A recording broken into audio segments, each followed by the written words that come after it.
Hey everyone, welcome back. Today is Saturday, November 12th.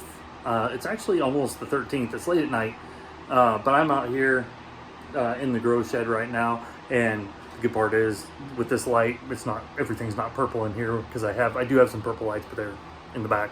This one right up here, close to where I am, is white, and you can tell I'm like right at the halfway point of it.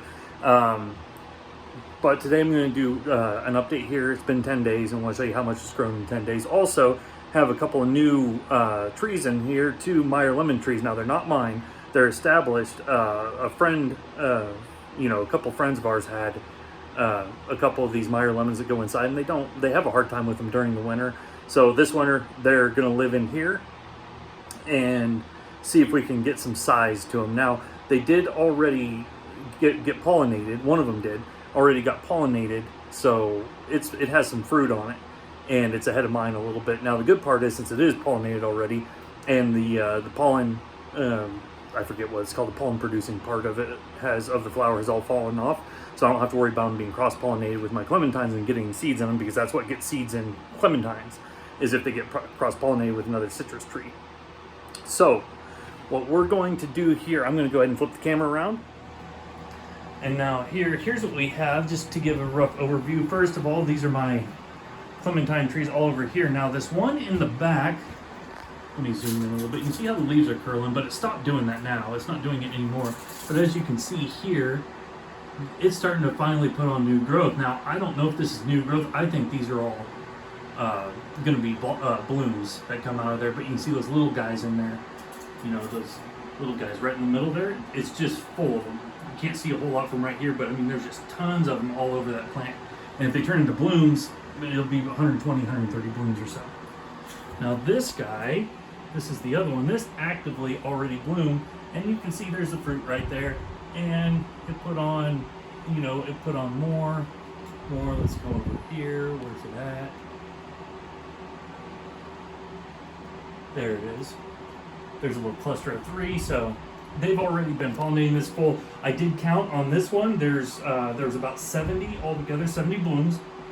Out of that, 55 flowers. Some of them fell off right away. 55 of them put on flowers, and out of that, I was hand pollinating them, and all but 3 got pollinated, and then 2 more fell off. So it's sitting right at 50. So that looks like they're going to survive. So right at 50 clementines off of this one. And this one, if they turn into blooms, and I have the same ratio, it should be about 100. It has a lot more on it. There was 1 bloom on this guy right back here, and this one still has nothing. Now, I want to show everybody here.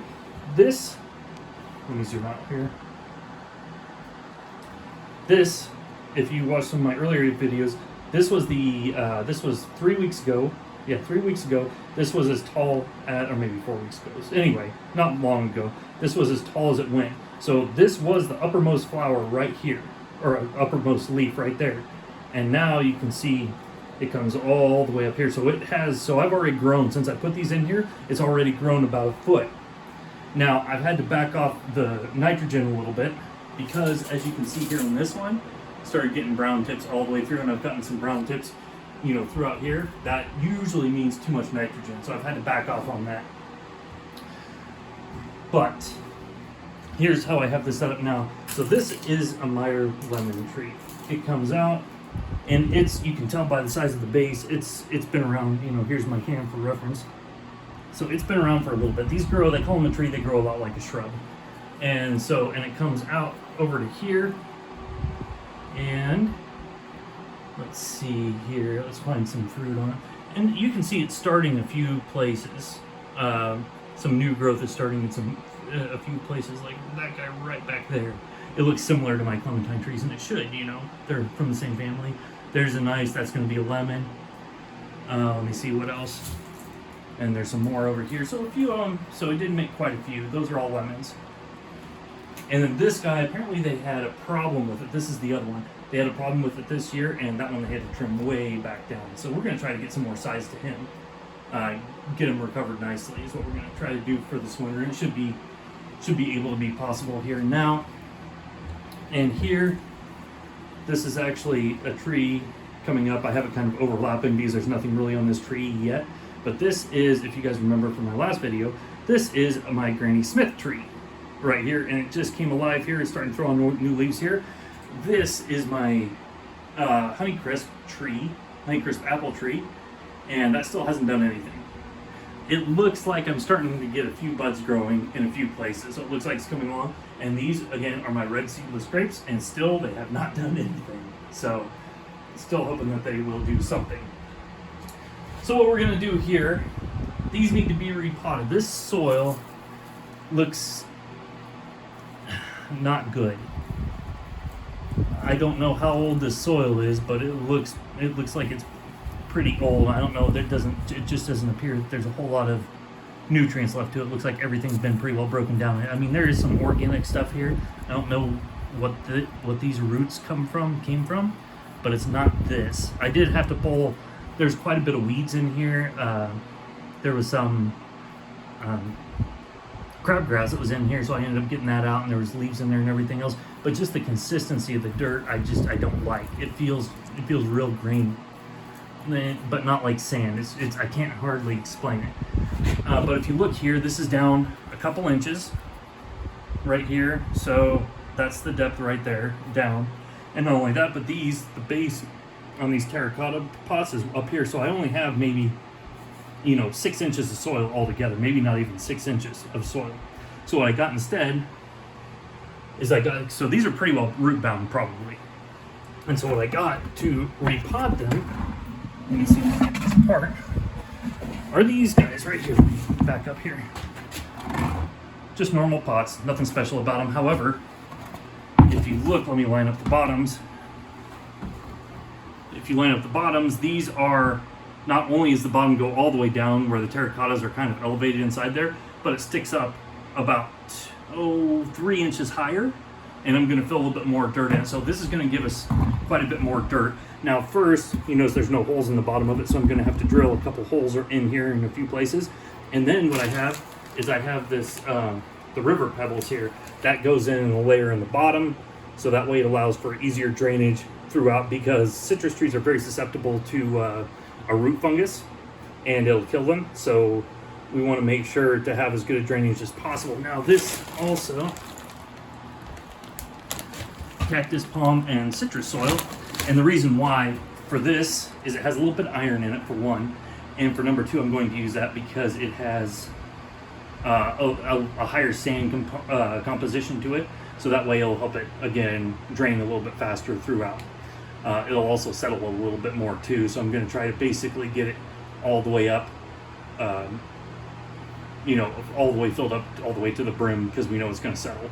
Probably by the end of this year, it'll be down a couple inches again. And we got a little, what is that guy? Oh, he's just a little spider.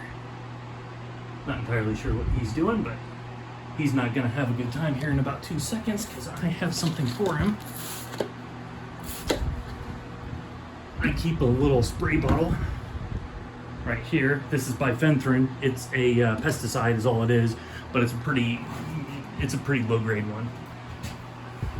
Yeah, he didn't like that. He's bailing. He's heading down the side. So what I'm going to do here first, drill holes in this one. I have 2 of them to repot both of them. And then after that, so I'm going to put a couple holes in the bottom, put some gravel in, and there's no reason to show you guys all this. You guys know, use a spade bit, 3/8 inch, ½ inch, something like that. Poke holes in the bottom, put some rock in it.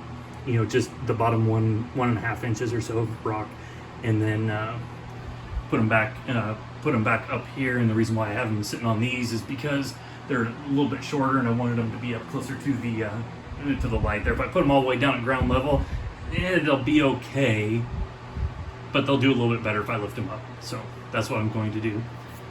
I'm going to leave it off there. I'm going to go ahead and do these things and get them transplanted, and then I will be back. Hey everyone, so I'm back. I just got done doing these, and so what I did is, like I said, I drilled holes in the bottom, I put a little gravel in, I put a little bit of this soil in first, and same way with that guy over there. So we're ready to go.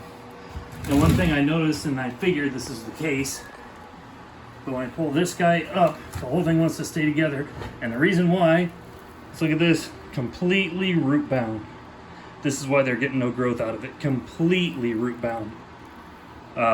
So and you can tell it just the whole thing came up as one solid piece. But yeah, so that's why.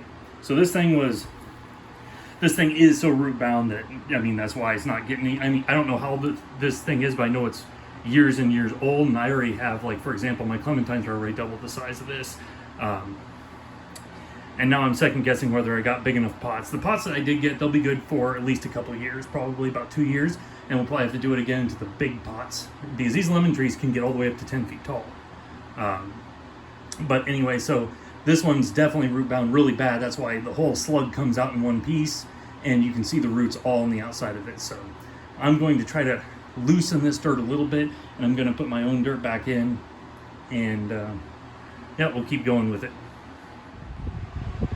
All right, guys, so this is the first one. This was the bigger one of the two. I have it in a new pot now, and I was able to get, so this is a 25 quart bag right here, and I was able to get all but about 7 quarts of soil in it. So I figure I have about 1.5 to 2 inches all the way around the perimeter, and then about 4 inches all the way on the bottom, and I put about another 1/2 inch on top or so. So this guy right here, now it has room to grow all the way around.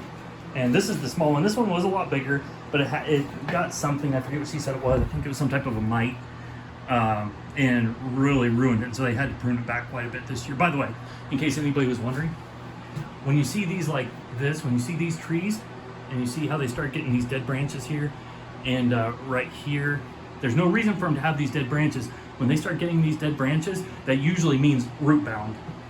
And so they grow, can't sustain it, and so it dies off. And then they grow again because it wants to keep growing, and then it can't sustain it because there's not enough growth in the roots, and they end up, dying off. So that's a telltale sign that a tree is root bound. So, and I've already looked at this one. This is the small one. Same thing. Just root bound really bad. Look at that. There's almost no soil in there. That's virtually all root, all the way around there. So we're going to go ahead and replant that one over here, my second one, and then water it, add a little bit of fertilizer. You know what, I'm not going to do that just yet. I'm not going to add a little bit of fertilizer. I want to let it kind of get acclimated first. I'll just do water for about the first week, and then I'll start adding fertilizer to it. But yeah, I'm going to get going on that, and I'll be right back. All right, and we are back one last time. Okay, so we got everything's all repotted, and I went ahead and gave everything a nice watering all the way around. I filled up my container here. I added just a little bit of the fertilizer, not much. So yeah, so I have these two guys here. So let's take a look real quick. See, these don't look bad. They're just, so we'll keep an eye on this guy right here. Now, I don't know how much damage. Obviously, whenever you repot them, it goes through a little bit of a transition period and may not grow a whole lot right away. Some of them, 2 of my clementine trees did. They grew immediately, and some of them didn't. But with this extra soil now, we should really help out things like this. Like these branches that grew and then died, grew and then died. So now, I thought about it after the fact. I probably should break up the whole root ball and trim that before I put them in here, because a lot of those roots, there's enough roots there to sustain a plant that's, a tree that's about 7 foot tall. Well, these are nowhere near 7 foot tall, and these must be really old, and they must have been pruned a lot, because they have a huge root structure for the size they are, especially this guy right here. It's, a foot tall. I mean, look at this guy right here, my clementine tree. This thing's 4 foot tall in, 8 months, 7 months. I got him when he was a foot tall, 4 foot tall now, just during the summer, and I guarantee he has nowhere near the root structure that these guys do. The good part is I should be able to juice them pretty good with some nitrogen, because it has a root structure that can support it. Because usually when you give it too much nitrogen, what happens is that there's not a root structure to go along, so the top gets really big, and there's not enough roots to sustain the plant, and so it ends up dying.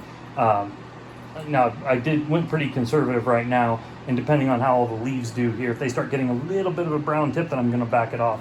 Now, I use liquid fertilizers in here, and the thing with liquid fertilizers, it's exceptionally easy to burn things, to nitrogen burn things, because it's instantly into the soil. Like a lot of the slow release stuff, even if you put double the amount, it releases nitrogen and everything else so slowly that trees and plants can can deal with it. But when you're using liquid fertilizer, if you do too much, then it burns it, and I mean quick. So that's what we have now. These trees, these nice Meyer Lemon trees. My guess is we'll probably lose the fruit off of this guy. Where are they at? They're all over here. Yeah, we'll probably lose the fruit. Maybe, maybe not. It's hard to tell. But regardless, we need them to get bigger. So they'll get bigger. We're going to leave it right there. I'm going to keep checking back. And I wanted to have good pictures so we can see exactly how much it's growing right now. So, and this one, so this Meyer Lemon tree, I have part of it coming over to this light, and then the other part, because it's growing like a V, and then that part's going over to that light. So we'll see which side does better. That's how we compare the two lights. All right, hope everybody's having a good Saturday night. Well, it's Sunday now. Hope everybody's having a good Sunday and a good rest of your weekend, good rest of your week, and we'll see you next time.